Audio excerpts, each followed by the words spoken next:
Φίλες και φίλοι, γεια σας, καλώς ήλθατε στο κανάλι μας. Σήμερα θα παρακολουθήσουμε μαζί τα υλικά και τη διαδικασία για να φτιάξουμε αυτή εδώ την υπέροχη σπιτική μουσταλεμπριά με σπιτικό πετιμέζι που ετοιμάσαμε από σταφυλιά. Πάμε λοιπόν να παρακολουθήσουμε μαζί τα υλικά και τη διαδικασία για την εκτέλεση της συνταγής μας. Θα ξεκινήσουμε λοιπόν κόβοντας λίγα καρύδια. Τη διαδικασία αυτή μπορείτε να την κάνετε και στο οικιακό μπλεντεράκι.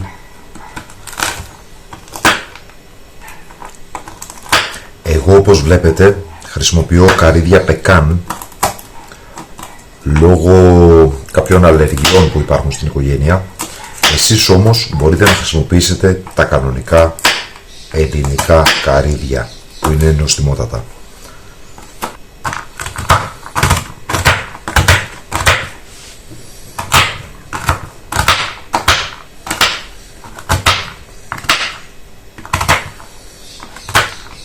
Καρύδια μπορείτε να μην βάλετε καθόλου, να βάλετε απλά 50 γραμμάρια ή να βάλετε γύρω στα 150 γραμμάρια που θα βάλω εγώ, γιατί μου αρέσει πάρα πολύ το καρύδι. Αυτά είναι τα καρύδια λοιπόν, έτοιμα. Και πριν ξεκινήσουμε τη διαδικασία, σε ταψάκι ή λαμαρίνα, πάνω στην οποία έχουμε στρώσει χαρτί ψησίματος, θα βάλουμε σουσάμι.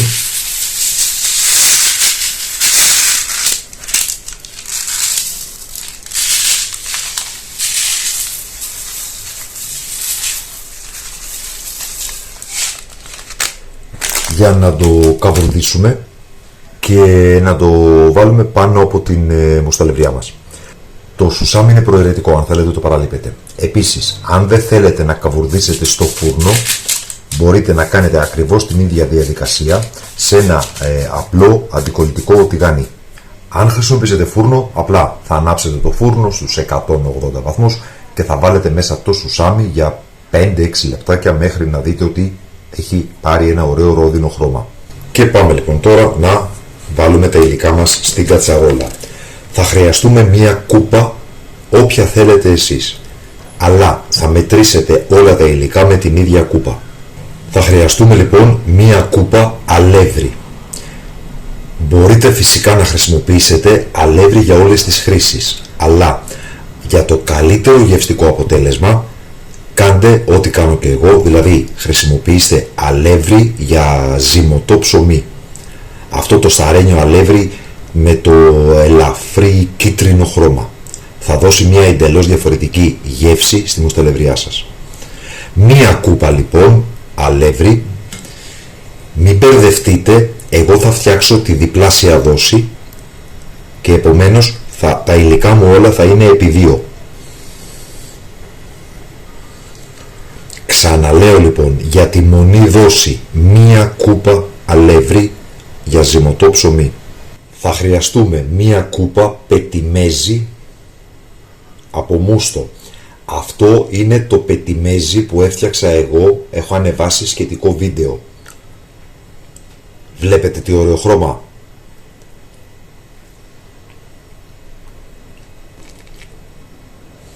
Επειδή, όπως σας είπα, εγώ θα κάνω τη διπλή δόση, θα χρησιμοποιήσω 2 κούπες. Εσείς όμως για τη μονή δόση, μία κούπα πετιμέζι. Με την ίδια πάντα κούπα, για τη μία κούπα πετιμέζι θα χρειαστούμε 4 κούπες νερό. 1, 2,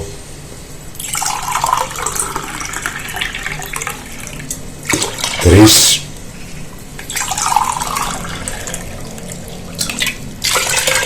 4. Και επειδή, όπως σας είπα, φτιάχνω τη διπλή δόση, εγώ προφανώς θα προσθέσω άλλες 4 κούπες νερό. Εδώ λοιπόν είναι και η τελευταία κούπα. Στην περίπτωση που δεν έχετε πετιμέζι, αλλά θέλετε να φτιάξετε τη μουσταλεμπριά σας με κομμένο μούστο, τότε θα χρησιμοποιήσετε 5 κούπες μούστο. Άρα λοιπόν, ή μία κούπα πετιμέζι και 4 νερό, ή 5 κούπες μούστο κομμένο. Και τώρα με έναν αυγοδάρτη ή μία ξύλινη κουτάλα θα ανακατέψουμε εκτός φωτιάς πάντα. Όπως βλέπετε η κατσαρόλα είναι πάνω στο τραπέζι. Θα ανακατέψουμε λοιπόν για να διαλυθεί το αλεύρι.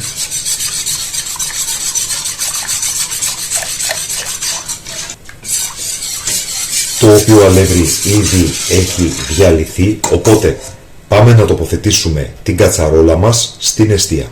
Έχουμε λοιπόν τοποθετήσει την κατσαρόλα μας στην εστία και την έχουμε ανάψει και θα ανακατεύουμε μέχρι να δέσει η μουσταλευριά μας.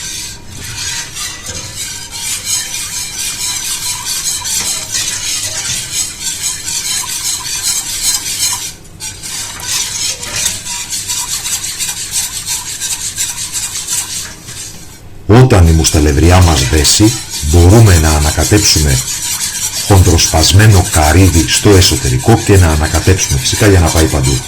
Αν όχι, μπορούμε να προσθέσουμε μόνο από πάνω. Καταλαβαίνετε ότι ίσως η αναμονή είναι λίγο μεγάλη, δηλαδή θα χρειαστεί περίπου 15 λεπτά, γιατί το μείγμα ήταν εντελώς παγωμένο και πρέπει να έρθει σε θερμοκρασία βρασμού. Παρόλα αυτά, αυτός είναι ο ασφαλέστερος τρόπος για να φτιάξετε μια τέλεια μουσταλευριά χωρίς να σας βολιάσει και χωρίς να σας καεί.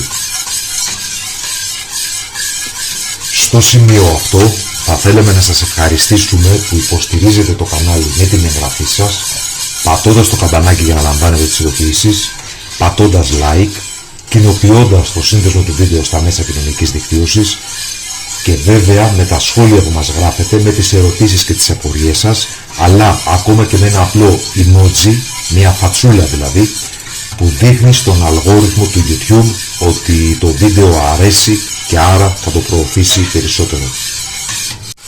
Να πω επίσης στο σημείο αυτό ότι αυτό το υπέροχο γλύκισμα που λέγεται μουσταλευριά δεν είναι κρέμα. Τι θέλω να πω με αυτό? Πρέπει να όταν παγώσει πρέπει να κόβεται σε κομμάτια.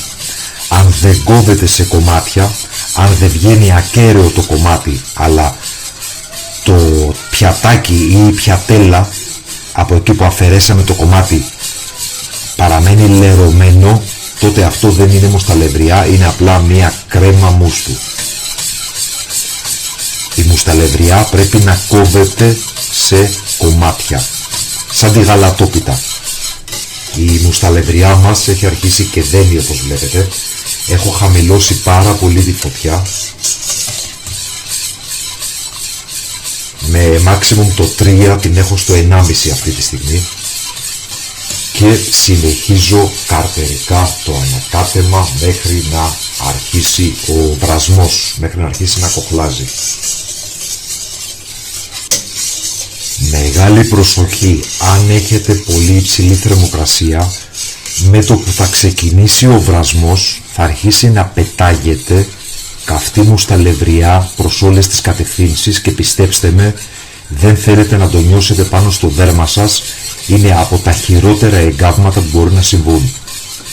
Με γλυκά αυτού του τύπου, δηλαδή μουσταλευριά, χαλβά κτλ. Οπότε χαμηλή θερμοκρασία για να το προλάβουμε να μην αρχίσει να πετάει προς όλες τις κατευθύνσεις.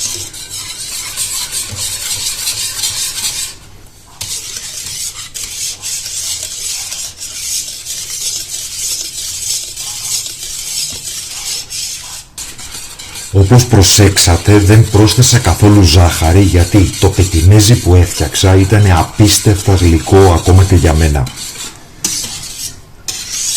Αν παρόλα αυτά ο μούστος σας ή το πετιμέζι που θα χρησιμοποιήσετε δεν είναι πολύ γλυκά, τότε θα χρησιμοποιήσετε στην μονή δόση και ζάχαρη το πολύ μία κούπα.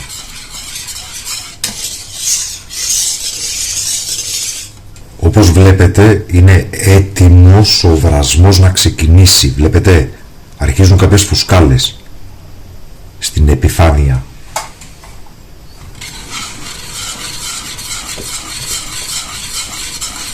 Για να το δούμε λίγο. βλέπετε?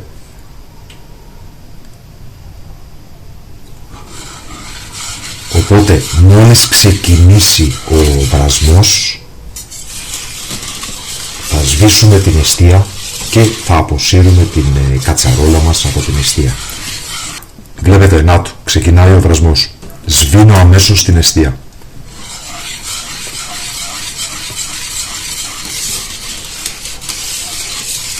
Και θα αποσύρω την κατσαρόλα από την εστία. Δείτε λίγο την υφή. Το βλέπετε πως πρέπει να είναι.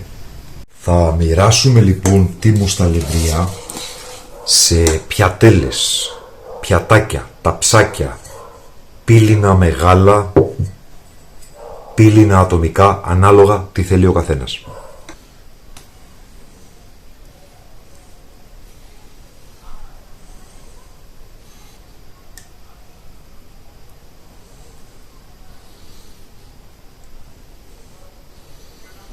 Ας βάλουμε εδώ την τελευταία.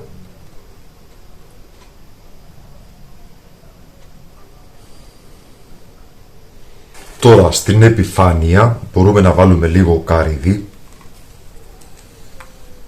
Φυσικά θα βάλουμε σουσάμι, το οποίο έχει ένα χρυσαφένιο χρώμα μετά το καβούρδισμα.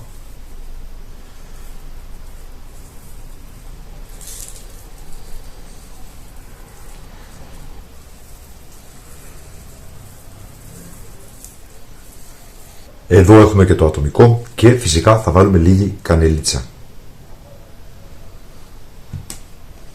Κανέλα του πηγαίνει πάρα πολύ, παρόλα αυτά αν δεν σας αρέσει μπορείτε να την παραλείψετε. Η μουσταλευριά μας είναι έτοιμη. Εδώ είναι χωρίς καρύδι. Και εδώ λοιπόν η μουσταλευριά μας έχει πλέον παγώσει και πάμε να δούμε αν τελικά φτιάξαμε μουσταλευριά ή κρέμα σταφυλιού.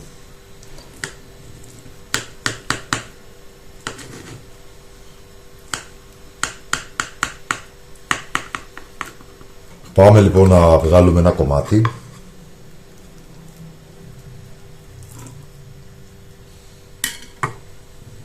Εδώ είμαστε. Όπως βλέπετε βγαίνει κομμάτι.